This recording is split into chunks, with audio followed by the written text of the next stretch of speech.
travail. Vie artificielle, c'est une forme de programmation qui est très proche à vraiment la biologie. Il prend les mêmes règles de biologie et appliquer donc c'est une représentation de la vie, mais c'est un modèle très proche de la vie.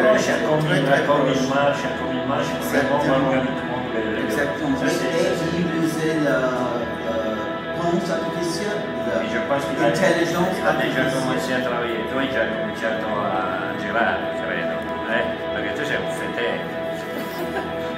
Alors, il a déjà commencé à travailler sur ça, et alors ça c'est intéressant parce que nous sommes à ce dernier niveau-là, qui est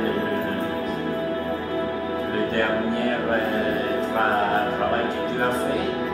On peut dire que le virus il est vraiment lié à la protéine et proche à l'organisme. Alors ici, je te demande, nous sommes à quel niveau d'esthétique nous sommes ici?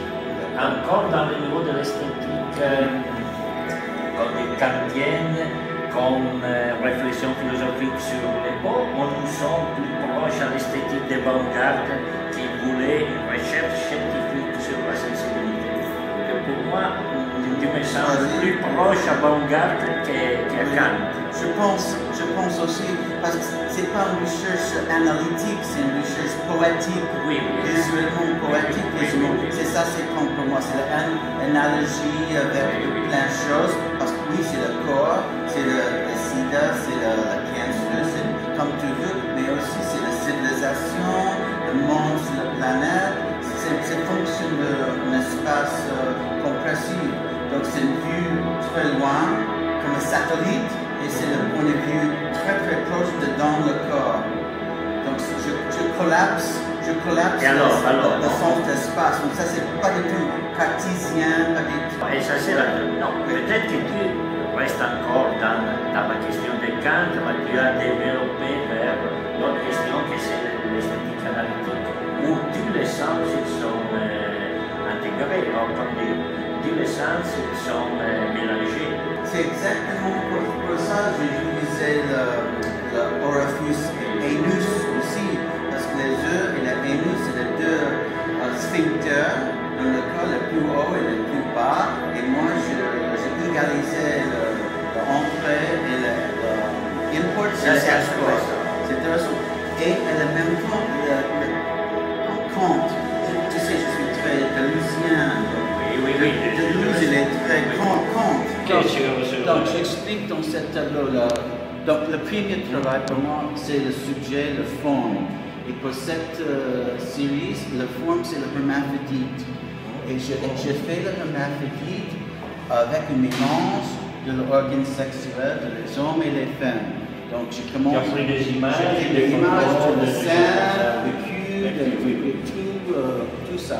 Et après, sexuel, lié à la sexualité. Exactement. Donc, après, j'ai fait beaucoup de... Tu as créé l'hermaphrodite.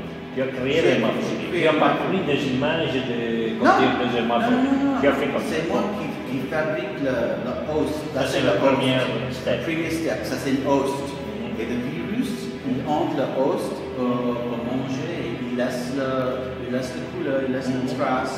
Donc tout ça c'est le voyage de le virus.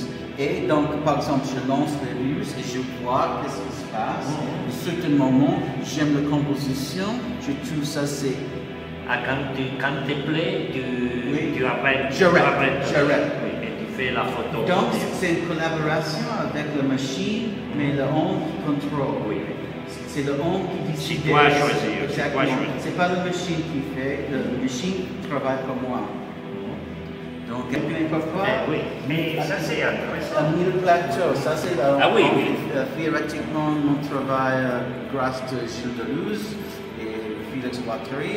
Le livre très important pour moi, mon travail, s'appelle 1000 plateaux, 1000 plateaux.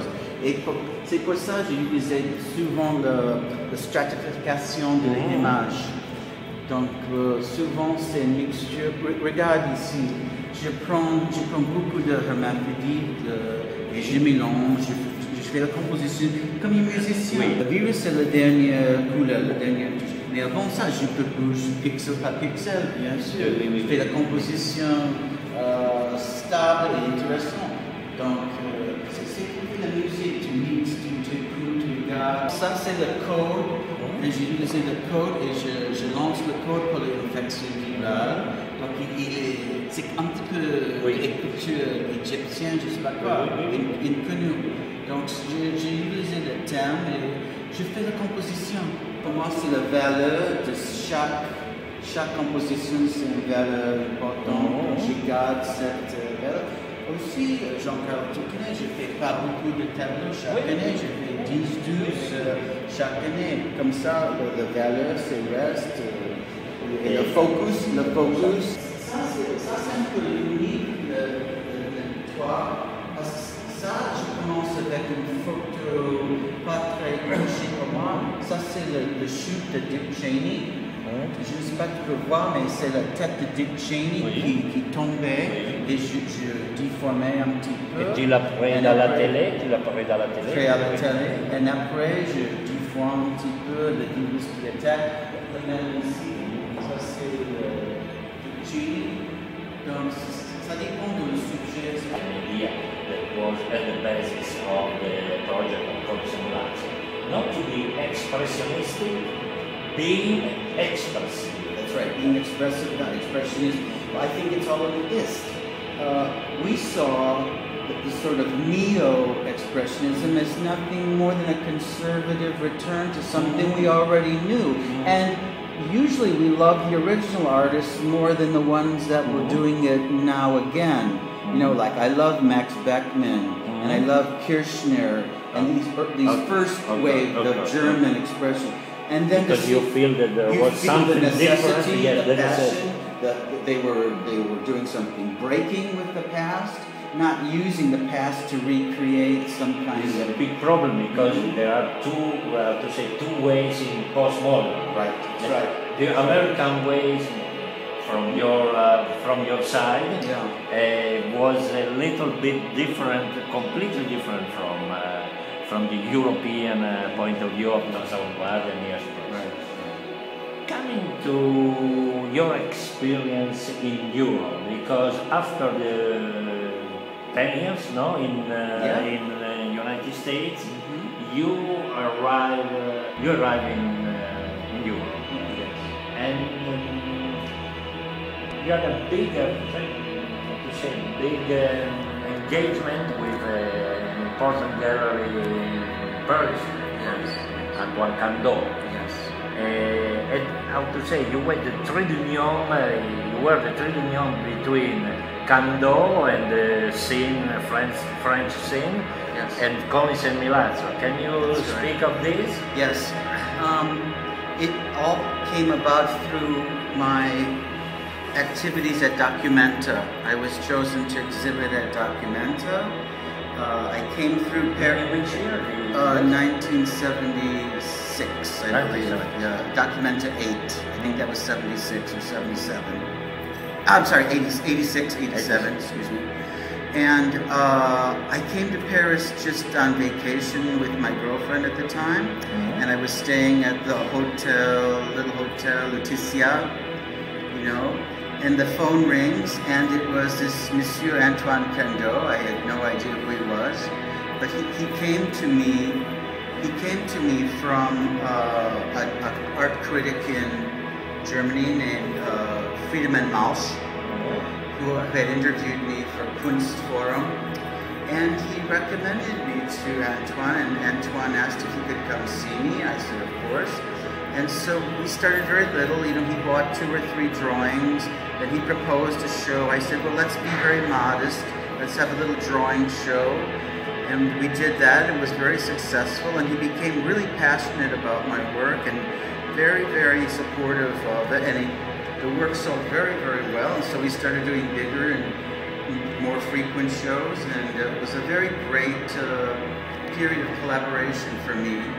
And at the same time, I was showing with Brooke Alexander in New York during that time. So it was rather a productive period. But my love for Europe has again to do with this complexity of the image, because I read Europe as in a kind of archaeological way. You have all of these superimpositions of time periods, of styles, of languages. This is true. Yeah. On the other side, there was another thing in philosophy, because in the moment, post-structuralism, I think was the most important no doubt. philosophy in the world. Yes, and it captured my imagination right away. I started reading all of the semio textbooks, Brilio, Baudrillard, of course, and the others, and it just sort of formed in. So I had the philosophy love. I had always loved French poetry. When I was a young man, I fell in love with Rimbaud, Verlaine, Latremont. And so these studies have something to do with your decision to come to France as an artist resident in Artois? Or was, how to say, I think it's a little something that happens? I think it's a little bit, it's a little bit what happens, but then when chance happens and you grab it and you hold on to it and you make love to it, that's no longer chance, that's your destiny.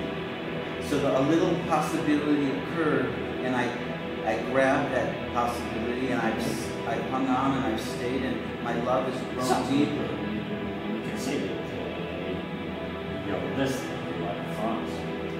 Well, I think you can, and I guess if you think of my character, it's really that of a Bohemian. I mean, my four grandparents came from Czechoslovakia. They married in Chicago, and I feel like sort of an alliance to the La Bohème, the Bohemian spirit of sort of freedom and ununiformity. Using your imagination to do something unusual, perhaps. And anyway, it's kind of my